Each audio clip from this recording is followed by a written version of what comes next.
Welcome back to the RedBeard Outdoors podcast. This is Jonathan, your host, and thanks again for tuning in. Appreciate it. Today we've got a special guest on today, the king of positivity, the guy that is just always smiling and runs a lot, is into fitness, loves hunting, especially bow hunting, and his name is Mike Merrill. If you haven't seen him on Instagram, you should go check him out. I'll leave the description or the links down in the description box below. And you should definitely go check him out. He's such an awesome guy. Even if you're not into hunting, just go feed off of his positivity. And I just want to say thank you to everyone that continues to tune in every week. I really appreciate it. We have some good guests lined up, and things are getting better. Things are improving, and I'm taking your feedback and implementing it. And thank you so much for all your feedback and questions and everything that I'm getting on the side. So any of the companies that I work with, that I've used their products and I trust and I would recommend to you, check out in the description link below or description box below for the links. I also want to definitely push the RedBeard Fit Crew. So the RedBeard's Fit Crew, the page is based on Facebook. I'll leave the link in the description below as well. And for the RedBeard's Fit Crew, it's a community in there that we just help each other out with our fitness goals. We lift each other up. There's different challenges that we do, some giveaways that I do for each challenge, and I post in there every day. I want you there so that we can go ahead and work out those kinks before New Year's comes around, and we can get started on your goals for fitness, nutrition, health. If you're a hunter, to get you back on the mountain as soon as possible. If you need some rehab, things that we can do, things that I've worked through personally to get back to where my shoulders are at full strength and where they need to be. And so, yeah, I'd love to have you on there. Check out that link in the description below, or if you just want to look me up on Facebook, it's RedBeard's Fit Crew. Also on Instagram at red.beard.outdoors. Go check that out. I post there every day, and send me a message if you need to. Any questions that you have or feedback from this podcast. And yeah, that's about it for what I've got for you guys before we get into this awesome interview here with Mike, and hope you enjoy it as much as I did making it. So without further ado, here's Mike Merrill. All right. Well, we've got here Michael Merrill. You go by Mike, right? You prefer Mike? Yeah, Mike works. My mom or my wife call me Michael when they're upset or frustrated. So I get called Michael a lot. That's awesome. We'll go with Mike because I'm not frustrated with you. So sounds good. Not yet, right? If you Right. change it to Michael towards the end, then we'll both know what's going on. Exactly. So we got Mike here, Mr. King of Positivity. He's Michael Merrill is it Michael T. Merrill on Instagram? Yeah. Yep. Awesome. And I love following his stuff. He's stacking challenges. He's all about positivity and challenging himself. And he's a family man. He loves hunting. So I just want to kind of give that brief intro, and then we'll let you tell us a little bit about yourself, Michael. Oh, wait a minute. There we go. He's ticked already. I haven't said a dang word and you're already. I'm all being professional over here. All right, Mike, tell us a little about yourself. Where did all this come from? So I grew up in a big family. I'm one of 13 children. So one mom, one dad, that's it. So always had a lot of people around, and as you could imagine, in a big home with a lot of kids, you got to hold your head up high, and you got to fight and scrap and do whatever you can to make sure you get your share, let alone anything extra. So I just grew up, having to work hard and be diligent to earn whatever I could. And I think that, along with just great parents, grew up in a very religious home and good structure.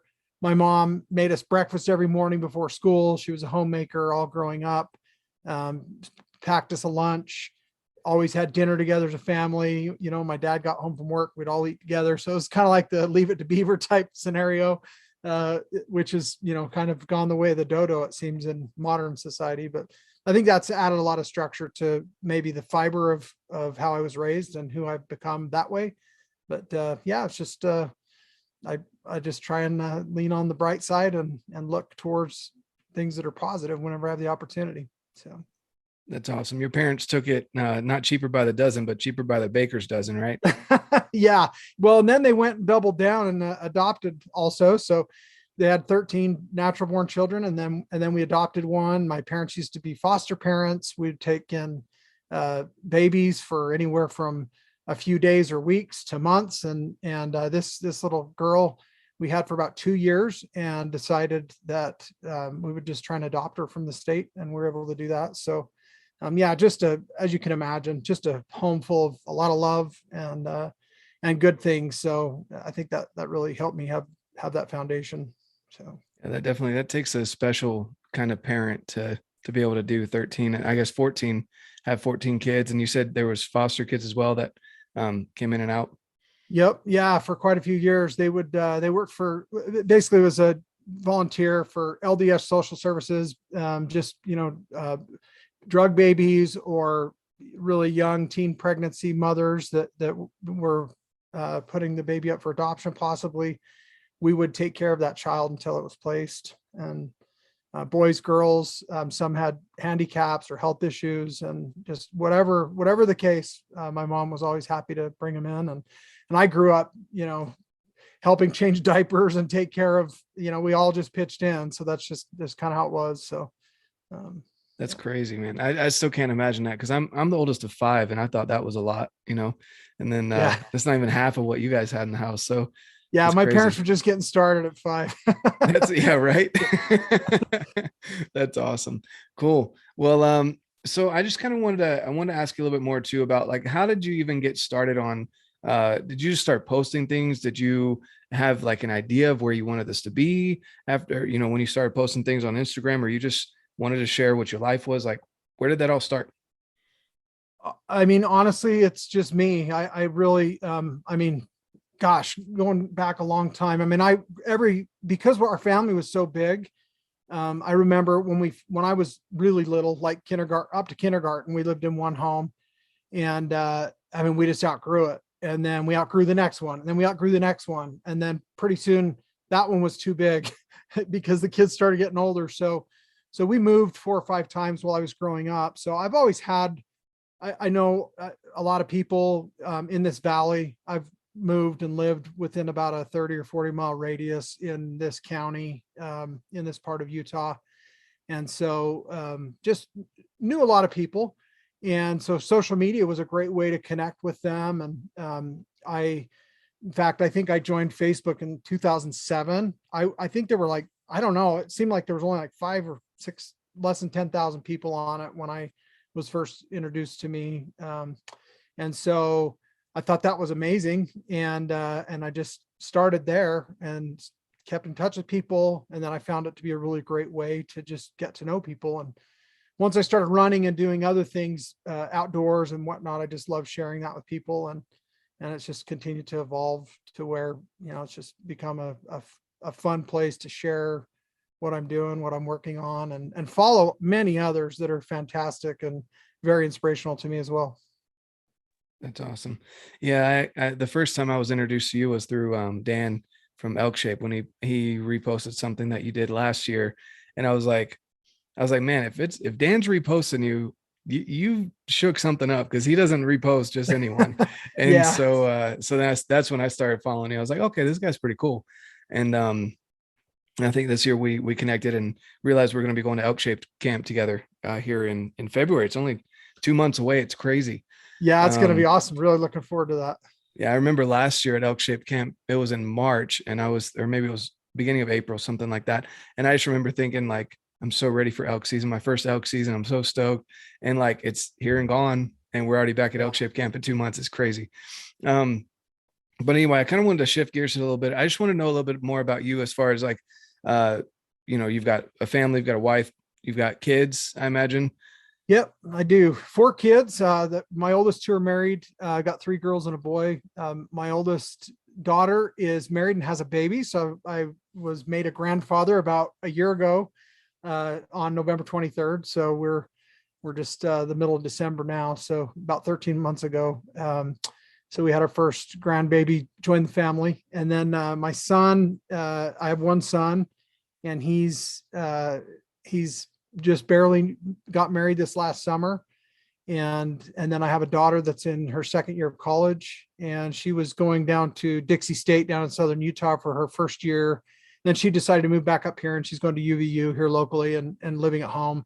We loved having her back. Actually, it's a lot of fun. And then our youngest is almost 16, and she's, a sophomore in high school at Salem Hills. That's awesome. So basically you learned from your parents and you were like, I'm good with 4. Yeah, my wife had 7. There were 7 kids in her family, which is still a pretty decent sized family, and that was that was a lot probably for her, and so yeah, I would love more kids, but also I also am a realist. Even though I'm an optimist, I try and be realistic, and I get about 43% of the say in that. And so, so we were good with 4, and have a tight knit family, and just, love being a dad, love being a husband, a father, and a provider. So it's what I was born to do. Yeah, that's awesome. Yeah. I love that thought of, it's some people are cut out to have, the bigger families, and I knew for me personally growing up, that was one thing I knew I'd always be. Well, there were 2 things. I knew I was always going to go on a mission, and I knew I would be a dad, period. Like those are the 2 things that like were not even questions in my mind. And so for me, we've kind of got to this point where my wife had 3 previous kids before we got married. And, but I've taken them on as my own. Their dad's not in the picture right now. And so, I call them mine. So we have 5 kids, and at this point, like we've had that discussion where we're like, do we feel like we need another one? And we're just kind of like, no, we feel like we can give, we don't want to gyp any of them, right. Of any of the attention that they need. And so I think that's a good discussion to have for anyone out there that's listening and is having that discussion. It's a good discussion to have. You don't just go and do it on the fly, right? Kids are no joke. You got them for 18 years and plus some. So you're a parent forever. So there's no trade backs on that one. So it's important to be thoughtful and responsible for sure.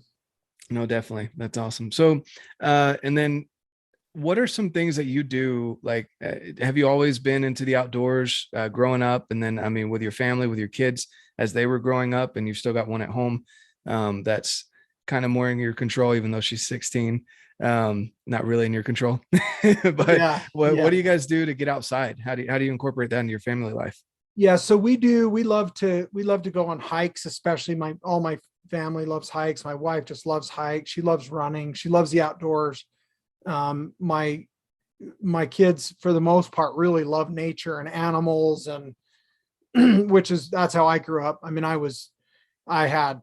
you can't even believe. I mean, there were times I had 30 or 40 snakes at one time, like just, every window well, I was always catching stuff, frogs and lizards, and I had rabbits and pet mink that I'd caught, and just whatever it was, I was just fascinated with wildlife in general. I've always loved the outdoors. I was a Boy Scout, growing up, and loved those programs and camping and the, the 50-mile hikes and the 100-mile bike rides and all of those things. I was always very engaged in anything physical that was challenging. And I'm super competitive. I'm mostly with myself, but also don't want anybody else to ever beat me either. So, I've probably tempered that quite a bit now. I just don't care that much. I mean, I've always loved sports, loved being involved in them. I like the Jazz, and I like, NFL football and college football.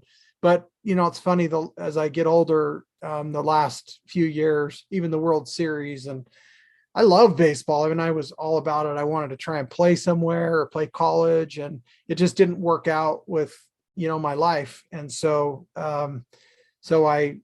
once I realized that, I gotta pour my passion into other things, it was a no-brainer. It was easy for me to get outside and, focus on hunting.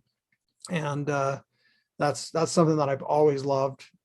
Even when I was very young, way too young to hunt. That's all I ever wanted to do. And so I just was naturally drawn to it for whatever reason. So that's a really good point too, as far as being naturally drawn. So you bring up one aspect where you love animals, you love nature, you love being out there, but then the other side of you love hunting, and you've always been drawn to that. Um, I've tried to explain it to people because, I'm sure you've gotten this question too. If you love animals so much, why do you want to kill them? Right. Yeah. That's kind of that question gets phrased many different ways. But how do you explain that to people, that you love nature, you love animals, but also you enjoy hunting? Yeah. So, um, to me, and I've just the last couple of days, I had this exact same. In fact, last night at a family Christmas party, I had this exact question. And my niece said, what's your favorite animal? And I said, well, it has to be elk. And she said, because you love to kill them. And I said, no, I actually don't like to kill them at all. It's not about killing them. Um, I respect them. I revere them. I appreciate them. I watch and observe wildlife year round. I go look at deer and elk and moose and mountain goats and anything I can find in the mountains. I just love watching them. I run trail cameras a lot of times all year round in different places, and I just love everything about them. Pulling a trigger or releasing an arrow, that's like a sliver of 1% of anything to do with what I love and appreciate about them. And even the process of hunting. I mean, hunting it's just a lot of grit and hard work. It's dedication. It's really pouring your heart and soul and everything that you are made of into a goal and a passion, and something that ultimately is something that gives you the ability to provide for your family, even their food. I mean, it's in its essence, it's the most pure form of providing.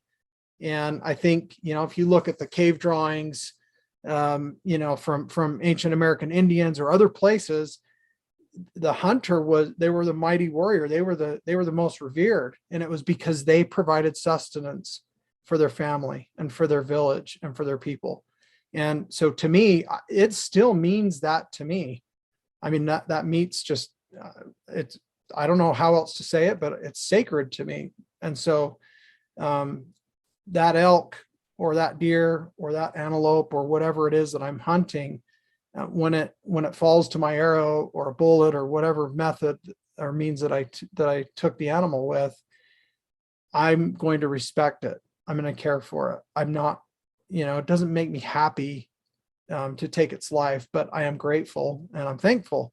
And it gives me the opportunity to bring that back. And to me, hunting is just taking responsibility for getting my own meat, my own food for my family. And I cook it, I wrap it, I cut my own. I don't take it to the butcher. I mean, I've got my mom's cousin owns a butcher shop not too far down the road. And when I was younger, I'd take stuff there. But once I learned how to process it and do everything on my own, I just love it. And it's because I'm providing reverence to that harvest all the way through that process, all the way to, and I give it away to some of my neighbors. And I had a neighbor a few years back. I gave them some elk roast. They were all excited. They thought it sounded great. And they didn't totally love it. And they told me that I gave them part of a beef that I had too, that was given to me for a gift. And they loved that. But man, it broke my heart to hear. I mean, sounds cheesy, but I was kind of pissed too. but I really was like, made me sad. I'm like, dang, they didn't really they probably fed it the dogs. I don't even know. Right. I don't think they appreciated it. And so I thought about that quite a bit. And I realized, I just am so honored to have had the opportunity to pursue those amazing creatures. And when I put all that work and sweat and blood and tears and time into it, and then I'm successful, then it's worth 10 times what it was, even prior. So it's really about the experience and me really fulfilling my core purpose, my primal reason for being here. And that is to provide for my family that I've brought here and these children that I brought, into this life. And so that's where it comes from. Even if they're gone, and I'm still going to hunt, I'm still going to enjoy it, I'm still going to share it. But yeah, that's the way I'd explain it. That's awesome. Yeah.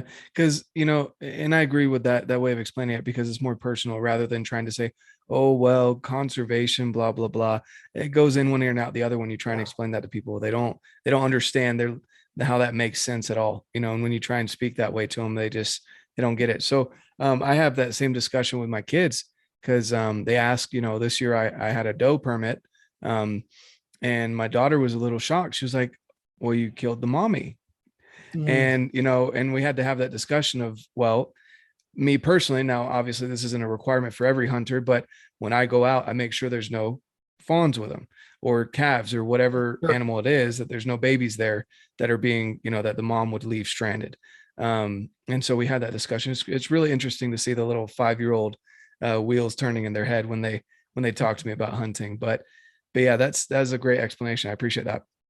Um, and as far as being a provider, I think that's awesome. Now, everyone can say you go to the grocery store, you can go get some meat there. I'm It's just not the paying same someone thing, else. I'm paying right? someone else to do my killing, and factory farming, or I mean, that's gross. Actually, it's really that's Yep. depressing.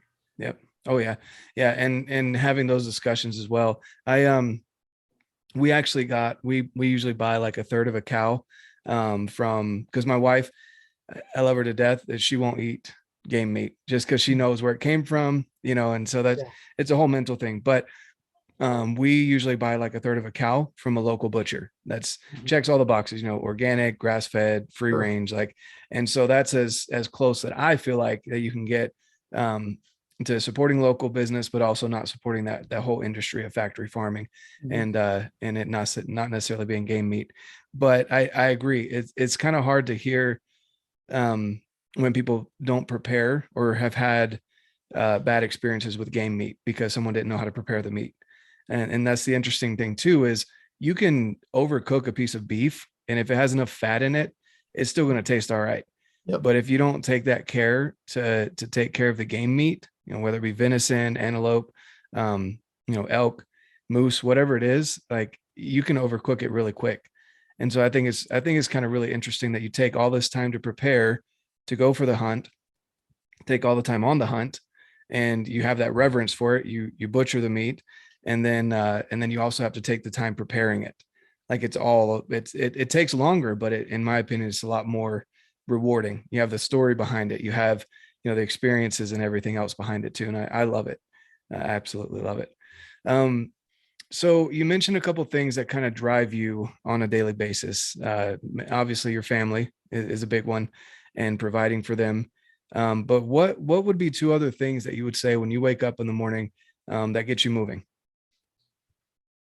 I have this deep rooted desire to try and just be better, um, to be my best, and I feel like that's you know it's a pursuit I'll never achieve in this life. I'm sure. I keep trying. I stumble sometimes, but I win because I get back up. And that to me is the key to all of it. It's that you've got to keep moving forward, and it doesn't matter what I'm doing. And my wife, she'll razz me sometimes because if I say I'm going to do it, it's like I don't change my mind. Like that's all there is. Like it's over. Like it lock and key. It's done. The deadbolt's on. Like that's what it is. And so, but that comes more, and that bleeds over into other things in my life where maybe I don't have to be so staunch, but I just feel like once I set my mind to something, and if I say this is what I'm going to do, then I just have to do that. And I think it's important that we don't overcommit ourselves, right? We shouldn't be saying that we're going to do something that we truly can't, because that's, now you're sacrificing integrity, and that's not what we need to be doing to lead our family and to take care of business. So for me, I just don't want to get to the end of this life and feel like I left anything out on the mountain or on the table, or I want to leave it all out on the field, have all the experience and great just effort that I can. And I feel like if I do that, then I'm respecting and reverencing the life and the blessings and the opportunity that God has given to me.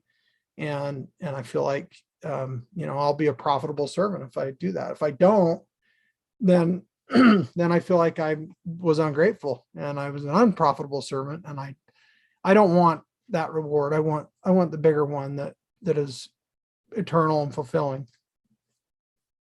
Love it. That's awesome. And that's a great way. I love how you describe that, being a servant isn't necessarily laying down and taking what's given to you, right? It's being out there and being proactive and getting after things. And I also think it's funny that your wife gets on to you for that, because my wife is the same way. She's like, you know how I know it's not on your list? Because you haven't done it yet. Nice. And it's just funny because she's like, sometimes I just wish this would make it up here on the list, because I know Yeah. you would do it, That's hilarious. Yeah, if she had control of that list, there'd be some different things going on around here, but Right. I might not be in quite as good a shape or Yep, very exactly. good with my bow. Yep, exactly. It's funny. But yeah, so cool. So moving into, you mentioned your bow just now. Obviously that's a big part of your life too. You from what I understand, you started rifle hunting, which most people do. But then you moved into your bow and you haven't looked back.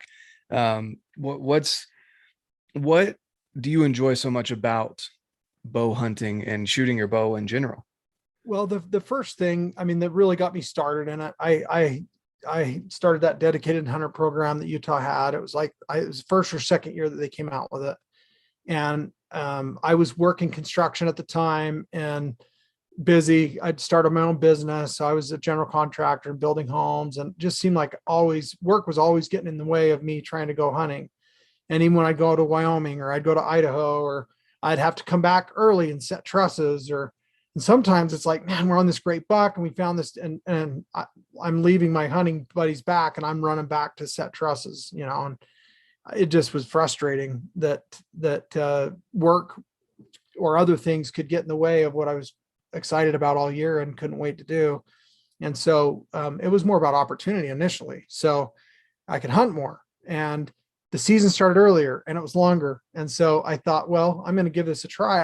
I enjoyed archery. I mean, I never really had a compound bow or anything. I mean, I had a little bow growing up, and would mess around with in the neighborhood when you're little, with a little fiberglass bow and arrow. And I'd always actually liked that. Or I'd go to a party and we'd have one at an archery range, and I just loved that. But I never had a bow.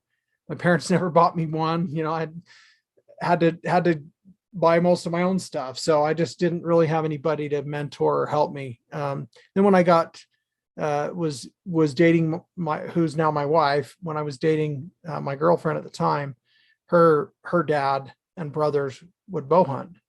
And so I got talking to them about it, and started getting intrigued. And then we had family reunions where they'd bring their bows and targets, and so I'd shoot their bow. Didn't really fit me, and I mean, I made it work, but I thought, well, I'm just going to get my own. So I did. And after I went out that very first, I mean, it was like the first day of the deer hunt when I had my bow, and I just saw more deer. I got closer to more deer. The deer they weren't afraid. They weren't running so so skittishly like they did all the time on the rifle hunt. As you know, in Utah, once that rifle hunt starts, I mean, you got 100,000 of the pumpkin patch orange army out there in the hills, and it can be a little crazy. So I just felt like it was a great advantage. But once I started and really got into it, I realized, wow, like this is like a bottomless pit of improvement and opportunity to grow and to improve. And even when you do everything right, the deer or the elk can duck your string, or can go the wrong way, or the wind can switch, or you can do everything by the book and it still doesn't always work out. And I just feel like it's the greatest parallel in life that I've ever found. I mean, more than any sport, more than anything that I know about, bow hunting. I hear people say bow hunting is life, and I think they mean it differently, but I think there's a great parallel to life in archery. And so I just love digging into that and trying to overcome and win with my bow. Yeah, that's awesome. Yeah, I agree. The Orange Army's out there pretty consistently. And as far as yeah, going from, you know, with rifle shooting, I think it'd be cool to get into long range target shooting eventually. But for me, I noticed, and I grew up around guns, and um, in North Carolina, where I'm from, I have a lifetime hunting and fishing license. My Oh, grandpa nice. gifted that to me when I was born, before they stopped selling them. And so I went out a couple times with a rifle, and sitting in a stand with a rifle it just didn't feel right. Yeah. And no one in my family bow hunted. So I could see me going back and sitting in the stand with a bow. But having a rifle where there were like literally lanes cut out where there's a salt lick at the end here and feed at the end here, I'm I just didn't feel right. Well, It's just, challenge. Yeah. yeah. But I did use the fishing license a ton. That was a lot of fun Nice. out there. But um, anyway, yeah. So with a rifle, I just feel like you can dial in a rifle, and as long as you don't put into some major crash or whatever, it's going to stay dialed. And you could put that on anyone else, and you just teach them how to pull a trigger right, and they could shoot just as well, you know. And nothing against rifle hunters or anything like that, but it's not as challenging. And you sound like me, where you enjoy that challenge, and you like that, you know, what Dan says, always be tinkering. And Yep. I love that phrase, that you can always change your arrow setup. You can always mess with the fletchings. You can always mess with the string. You know, I just recently added a nose button to mine. And I was like, I don't know Yep. if I'm going to like this or not. And I love it because it helps me anchor better. You know, just Yep. little tweaks like that that are constantly out there, that you can always do. And I can't shoot my rifle in the backyard. Right. Or in the basement. Right. You know? Exactly. Yeah. Seriously though, or in my buddy's garage right after a workout, you know. But yeah, I love it, man. And I love that analogy, because it is, you can constantly, it's an endless pit of progress that you can go down. And even if you do everything 100% right, there's always something else.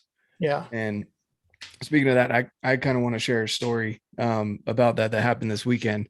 Sure. So I went up elk hunting, and it's late season.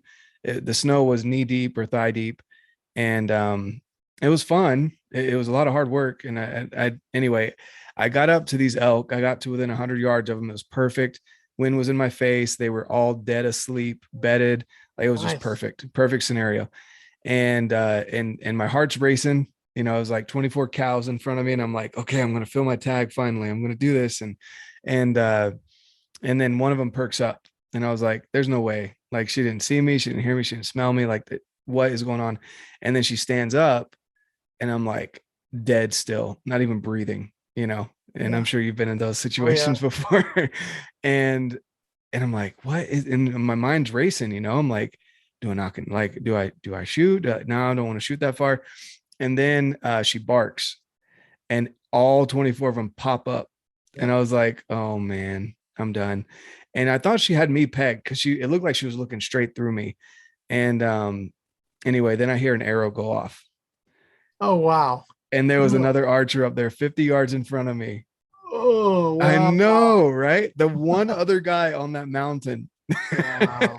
and anyway, it turned into a positive experience. Like, he missed. It sucks, because I was like, dude, I would have packed it out with you. I would have helped you out. But anyway, it was he came from Minnesota and just Wow. barely moved to Utah. And this was his first time ever seeing elk in person. Oh, And so I'm dang. like, oh, I don't blame you for missing. Yeah, right. And his story was funny too from his perspective. But yeah, just going back to your analogy of, like, you can do everything right, everything that you know, I prepared more than a year for this, like, for that very moment, and something out of my control, like someone else being up on the mountain with me, that just, Oh, it's life, you know. right. And then how do you take that? Like, I could have been pissed. I could have turned Yep. around, stomped down the mountain, Right. told him to F off, and how Right. dare he. But, you know, it's public land, and it's fair chase. Like, and we had a great chat, and I made a new friend, you know. Yeah. And I really like that analogy of how it can be with life, because same thing, life throws things at you, like 13 kids. No kidding. Yeah. And your parents took it, you know, and they went, it sounds like they were very loving parents, and they raised you right, and they taught you really good lessons that have incorporated into your entire life. And yeah, I would definitely say bow hunting definitely is a good comparison to that. So I want to ask you a little bit more, you know, again, knowing that you really like challenges. um Tell me about 75 hard. How's that going so far for you? Oh, man, it's actually amazing. It's going awesome. I'm loving it. It I mean, it's not hard for me really yet. It is a great challenge, and it's more about structuring everything else around you to make sure that you accomplish all these things. Like no one of the tasks for me is difficult at all. I love to read, but I get in and out of that habit sometimes. So I'll go 6 months or a year without really pouring into some good books. And I love to read. Every time I do it, I'm like, oh, I need to get reading more. And then I just get busy and I don't. You can only cram so much in a day. So it's just the mental side of it for me is by far that's the victory so far. It's just recognizing the things that I can do to ensure my success. And that's all the other choices leading up to that choice. Like when I got up, I didn't want to wake up at 5:45 this morning. I really didn't, and I laid back down for probably 30 seconds and thought, there's no way I'm going back to sleep because I got to go get my workout in. And it was just, there's just no question. But if I wasn't doing this, and if I didn't have that kind of goal in mind, who knows, maybe I'd doze back off. And so I just love that it's teaching me again, what I've already learned before, but in a different structure where it's not just working out. It's not just eating right. It's two workouts, and one's got to be outside, and the reading of the book, and then the drinking of the water. And, I drink a lot of water, but I like Diet Coke or soda pop too sometimes. And so I could just as easily drink twice as much of that as the water. But it's just, if I were to sum the whole thing up so far for me, I absolutely love and respect and appreciate the intentionality of all of it. I'm doing it all on purpose. None of it's on accident. The biggest thing for me that's been a change, because I already love working out. I love running, trail running. I love sweating, getting physical. I love hard things. I really do. I've grown to actually crave doing things that are difficult. And so that's, for at least me, isn't my hurdle. But like tracking macros, I've never done that in my life. I've always razzed my wife because she's done it, over the years. She's looking at the labels and reading this, and at the grocery store. And I'm like, babe, we've been buying this stuff for like 10 years and you're reading the label again. Like what? And it's just, she's processing like, okay, do I want this or do I want that? Or do I, just depending on how she's feeling or what's going on. She's aware of those things. She's very healthy. And I've been more like, you know what? I'll just work out an extra 20 minutes and I'll burn that off. That's what I do. I'll still eat it, but I'll burn it off. And with this, I can't do that. I got to stick to my diet. So I've really, really enjoyed that. And I'm sure there will be days that's a lot more difficult. I've got some trade shows coming up for work.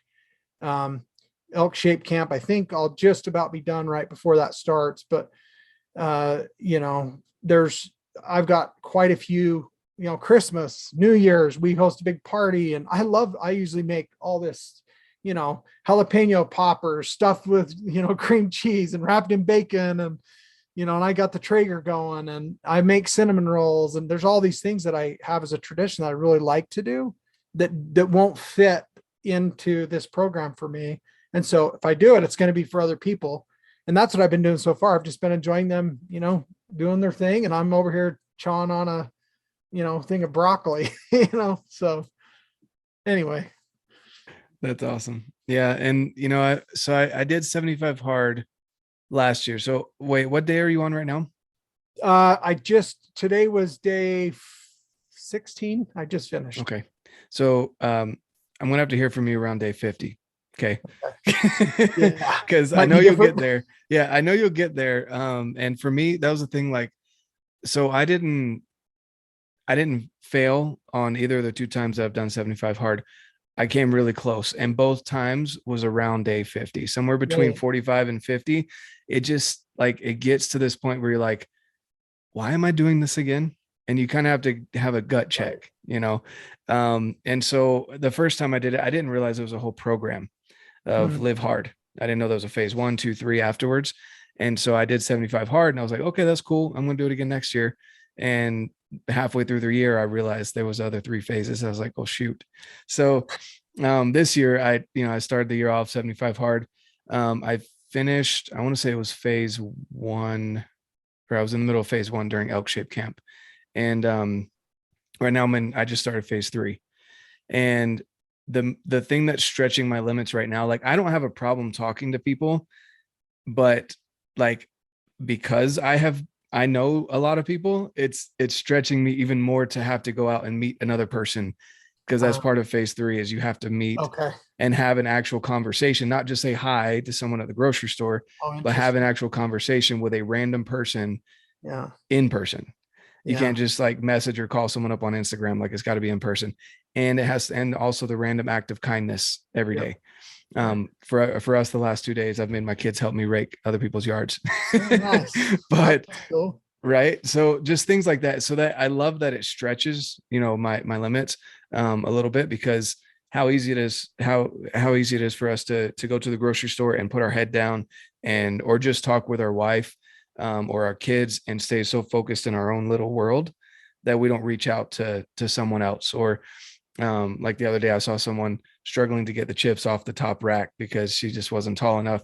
And I still had to climb and go get it. But the fact that I was like, hey, I'll go get it for you. Things like that you wouldn't normally do. I do love that about the program. And yeah, I like what you're saying, that it's not necessarily hard, but it's challenging. Mhm. Um, and I agree with you too. There's days where you wake up, especially you doing trail running. Dude, I hate running. Like that's not for Yeah. me.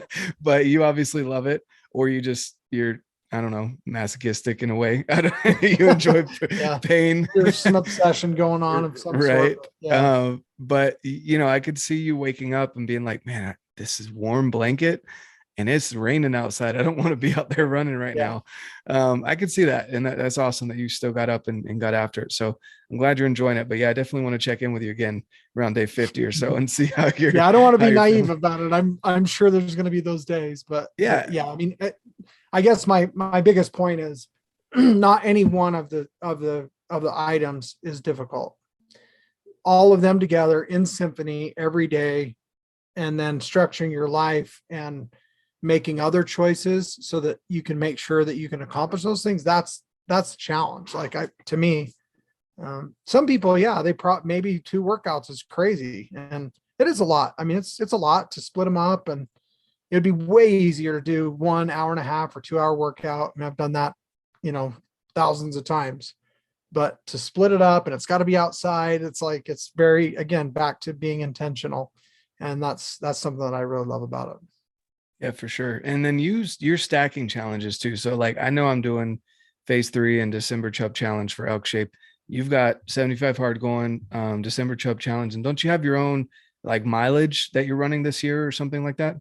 Yeah. So, I mean, I'm not really doing a formal goal, so to speak. I mean, I have done that in the past, and I used to be I mean, going back 6, 8 years ago, I was a big New Year's resolution guy. And I always tell my wife, I'm like, these are life resolutions. Like I'm always doing them. There's no, like, I intentionally started this now. I started it actually, right. I took my family on a vacation to the UK. My oldest daughter, her name's not oldest, sorry, my oldest daughter that's home. She's our third. Her name's London. And we had agreed to take her to London, England for her senior trip a few years back. And then when COVID came, they canceled all our stuff. And so we finally were able to rebook and get back out there. And so we went and did that. And I was out there, and I just knew it would be really difficult to try and be there. And, I had all my family, each one of my married kids, our grandson. I just thought the diet side of it's going to be really tough. I mean, I ran a lot there and I did work out when I was there, but I told my wife, like, the day we get back, like we get back Sunday night, Monday morning, I'm starting 75 hard. And so it's a super inconvenient time to do it. And then the holidays and everything else, like and the winter, and it's cold, and the weather. And that's why I wanted to do it now. I don't want to wait till it's warm. I want to do it when it sucks, because then I feel like, okay, like I actually, I did extra. That's what I want. I want to do extra. I don't want to do less. Yeah, no, for sure. And that's the other thing about this. There's a lot of criticism about the program. There's health specialists that are like, it's too much, you're going to Oh, overwork. And yeah. it's very scalable. So like today, for example, I combined three of the tasks. So I raked with my kids, I raked our neighbor's yard and our yard. I wore a weighted vest the entire time. Nice. And to try doing that, that's not fun. Yeah, different it, deal it for it sure. reminded me, like, it's good to put that weighted vest on every once in a while, because it reminds me, I'm like, I walked around with twice this weight on my body Where a you year were ago. trained up. Yeah. Yeah. And so Nice. like I'm like, man, no wonder my knees feel better, my back. Like it's a good reminder every once in a while. But and then on top of that, it started a conversation with a stranger. We had Mm, some neighbors that just moved in across the street, and I've spoken with the husband and their kid, but the wife came out today and we had a good like 30-minute conversation. So like all of that, it's crazy how people criticize this program, but it's all scalable. And like I didn't go run like you did today, right. but I encouraged my kids to serve others. I had a conversation with a new neighbor, and I got a workout in because I was out there raking for over an hour in a weighted vest. So like all of those things combined, and it sounds like you're understanding that as well, and you're getting that same vibe from it. It's you push your limits, that you'd be more comfortable in the warm weather, so you want to do it during the winter because you Right. want to scale it to where you're being pushed out of your limits. So I like that. That's awesome. And then let's see, but I want to say, wasn't there a third? There was something else that you were stacking on top of December Chub Challenge and 75 hard, or was it those two? As if those two aren't enough, right? Yeah. Yeah. I think, yeah, it's those two Okay, right now that are formal. Yeah. that's awesome. Well, that's more than I'd say probably I've been most of doing the the world's cold doing. shower thing, and I've been trying to do random acts. I'm trying to do extra things that I'll get to later in other parts of the program. I'm trying to do more of that now. Yeah. But yeah, I'm like you. I want to try and maximize whatever I'm working on. So if there's with the elk shape thing, it's nice because I love shooting my bow every day anyway. And I don't get to it every single day for sure. There's definitely days that I just don't. But again, just like things with 75 hard, even if I'm shooting in my basement or I'm shooting in the backyard or I'm shooting, like the blind bale thing right now. I'm not even aiming. I actually put a outdoor chair up on my fire pit, threw a target on it, and I'm there under my covered patio shooting in the backyard, and it's great. It's perfect. It's wonderful work and reps, and there's a lot of benefit to doing something like that. And if I didn't have that challenge to make me do that, I wasn't going to be doing that on my own. I would have gone and thrown it up in the backyard or take it up with me trail running, and that may only be 3 or 4 days a week. So that again, I'm just not going to do those things every day. These challenges or a goal. I'm very goal oriented. I think most of us are. That gives me structure to apply my effort and to hold my ego a little bit accountable, because that ego can actually drive you and help you and serve you if you can control it. You're in charge. And so if you can channel that energy and actually use it as fuel, instead of negativity, like you said, like instead of, you're out there looking for an opportunity to help people, instead of maybe you could be cussing them because they just cut you off in traffic. And, instead you're looking for who can I push out of the snow, or your mind just in a different place. So, um, I appreciate that about these types of things. Yeah, no, for sure. And yeah, it's definitely a mindset thing. And I can imagine, and you've talked about it too, just here and anytime I've listened to your posts or read your posts, it's all about mindset, and it's crazy how, because our brain isn't technically a muscle, but it's Right. constantly growing and changing, and there's new folds being created, new connections. And I don't have the study to pull up here right now, but I've read studies and heard of studies where they put people in like negative scenarios for a certain amount of time, and then other people in positive scenarios, and the difference that it makes in the literal shape of the brain, Mhm. the size of it, and how it just changes things. And so people talk about mindset. There's all that whole motivation, positivity, but at the same time, it's a real thing. Like Yeah. motivation leads into that consistency, and the discipline more than anything. And so I appreciate that you put out there a lot of motivation, but also you show that you're disciplined. You're not just one of those people that's like, oh, let's get after it today, guys. You got this today. Playing coach. Right. Exactly. Yeah. Today, right. It's not just a one day thing. You've been doing this for years, and showing that. And it's almost like a resume when you go into your Instagram, where it's like, well, he's been doing this every single day, and he's not just up there doing the same trail and changing shirts and pretending like he's, like he's literally doing this every single day. And so I really like that about your page and what you put out there, that it's just not fake. It's all real, and it's who you are. I did want to ask, what do you do for a job? So I am a partner. I have 3 partners. We have a software company and we do software for construction or the services companies. Basically, we have a mobile data collection app. We collect like time and labor and production on construction sites. Like, people are clocking in or logging their time in our system, and then assigning that to what they're working on. Like if they're doing concrete or framing or, excavation or grading or whatever it is, plumbing, they can track what they're accomplishing. And then that feeds into their payroll and feeds into their tracking system, so they know where they're profitable. And then we've added things like digital forms tools, so they can fill out safety or COVID questionnaire, whatever,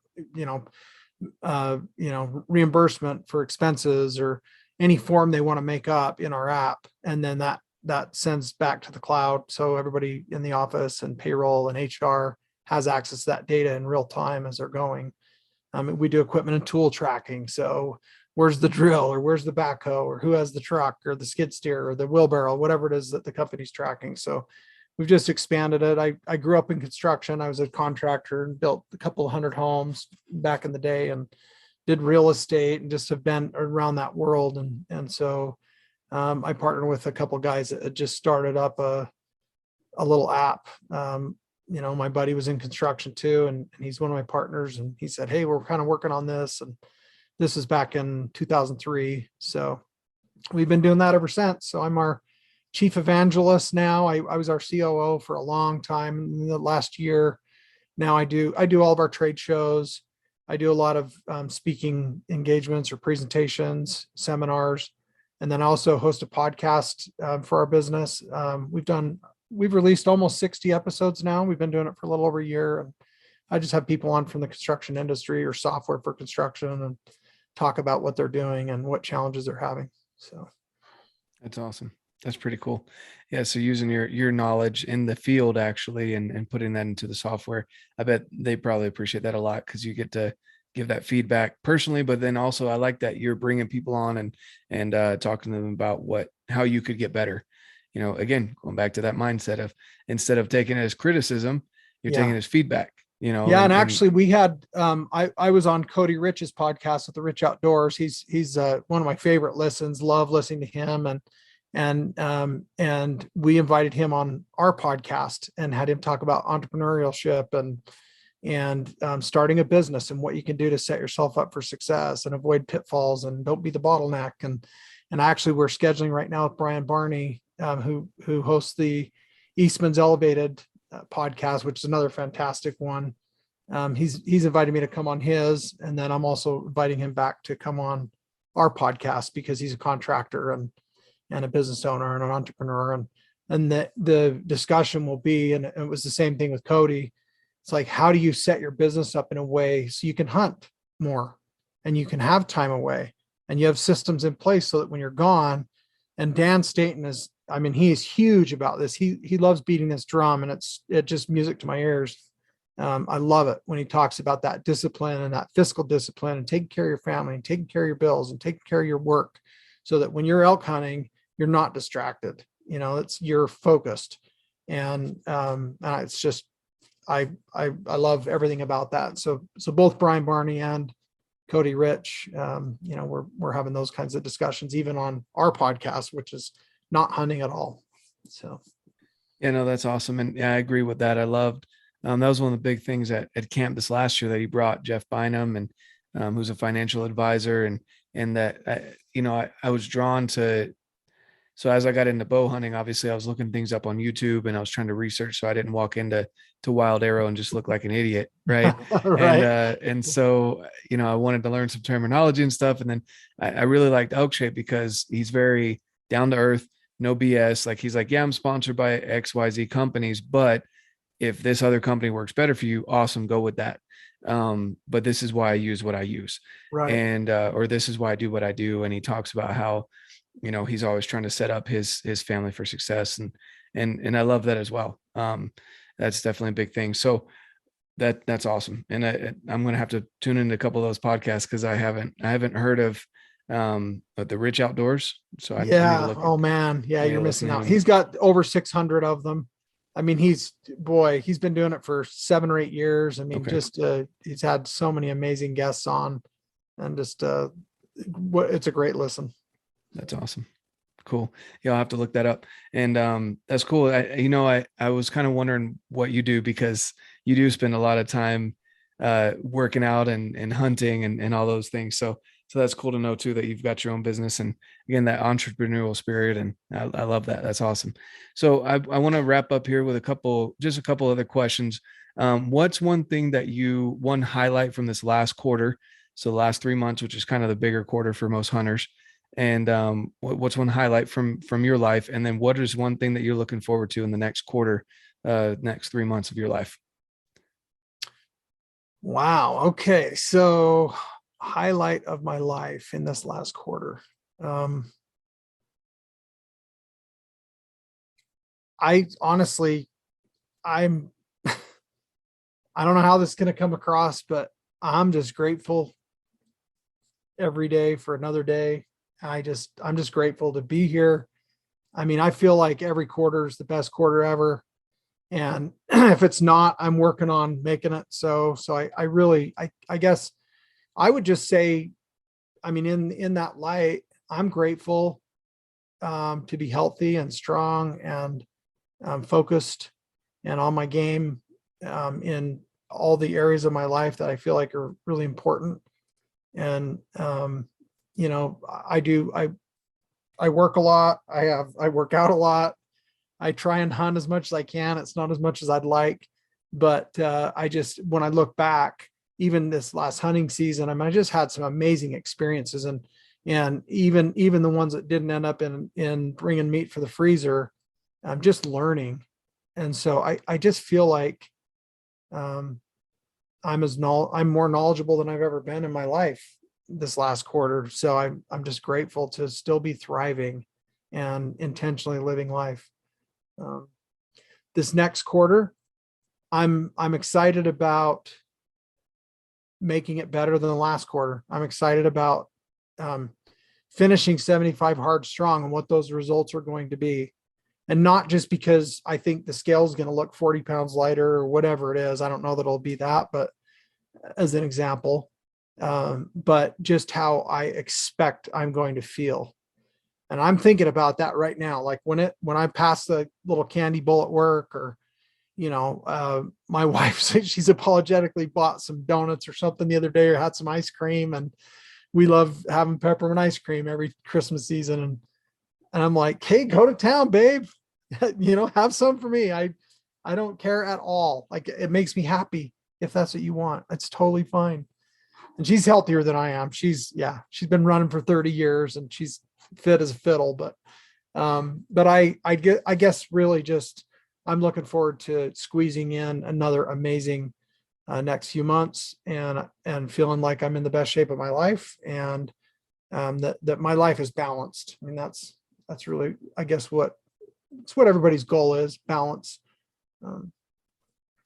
Yeah, no, I love that too. And it's definitely, that's awesome. And that just kind of fits with who you are. There's nothing wrong with that answer whatsoever. You're just, like I said, the king of positivity over here. You like just the idea that would be your answer. Like I couldn't picture you answering it any differently.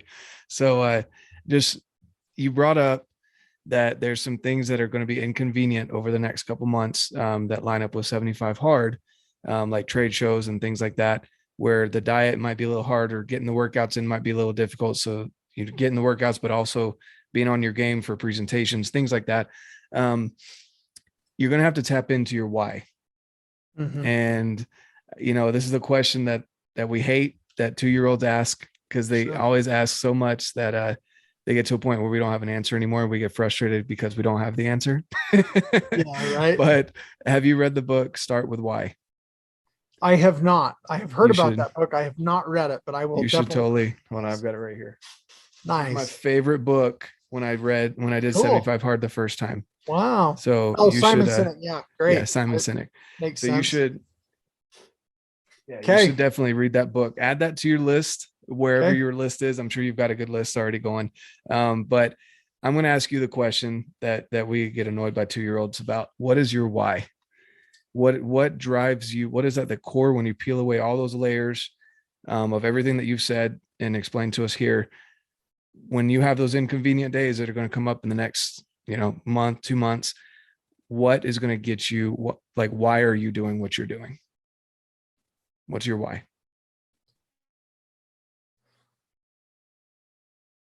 I think it's just going back to what I was saying before, where I feel like this life on earth is finite. Like there's a date that we will all die, every single last one of us. And it doesn't matter if you're Steve Jobs or, Elon Musk, or you're a homeless guy somewhere. Like we're all have an expiration date. And I just want to squeeze all of the positive and good experiences that I can between that birth and death date. And I really, truly, I want to leave this place, this rock, better than I found it. And we've all been to funerals that are very touching and inspiring. And I've been to a bunch over the years that I look back and it's like, wow, this guy he was amazing. I feel so guilty and bad that I didn't know how amazing he was, or this lady was just incredible. And I don't want that truth to come out at my funeral. I want people to know that every day. I don't want to wait to hear the highlight reel. Like life's the highlight reel. What are we waiting for? Like if you're doing it, go all in, like you 100% all the time. And yeah, people say, oh, it's exhausting. And it's exhausting being lazy. Like I'm more exhausted when I don't do anything than when I do more than I probably should. Like I think we can feed off our own energy and we can turn it into fuel. The challenges and setbacks, well, those are gifts. I mean, that's an opportunity to learn and grow. And things don't happen to us. They're happening for us. It's supposed to happen. So if it sucks, yeah, good. And you can improve and grow and become more. And how much better are you going to feel after you get past something that's difficult? And so I want to make sure that I take everything that sucks and use it as fuel to make me better, and take as many people along that journey as I can and spread that love. And then I feel like I'll have given my all. That's what I want. That's awesome. Yeah. Again, couldn't have pictured a different answer coming from you, man.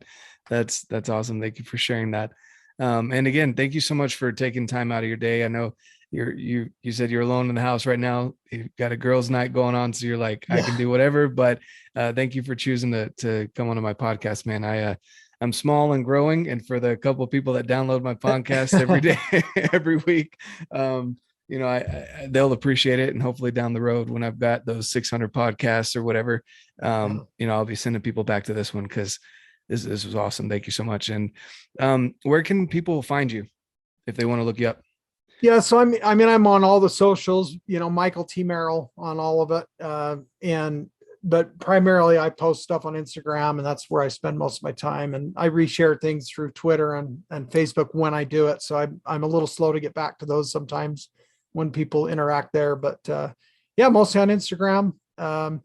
If you have any questions or need anything I could be helpful with, happy to always. I have a lot of people that ask, random different questions about things, or always happy to help people out and share things I've learned, or learn from you if you've got something that you think that might be helpful to me too. So awesome. Cool. Thank you. Again, thank you so much for coming on tonight. And yeah, you guys should go out and listen to his podcast and the ones that he's recommended as well. And thank you all for tuning into this one. And thanks again, Mike, for being on here. I didn't call you Michael again, so it ended well. Sweet.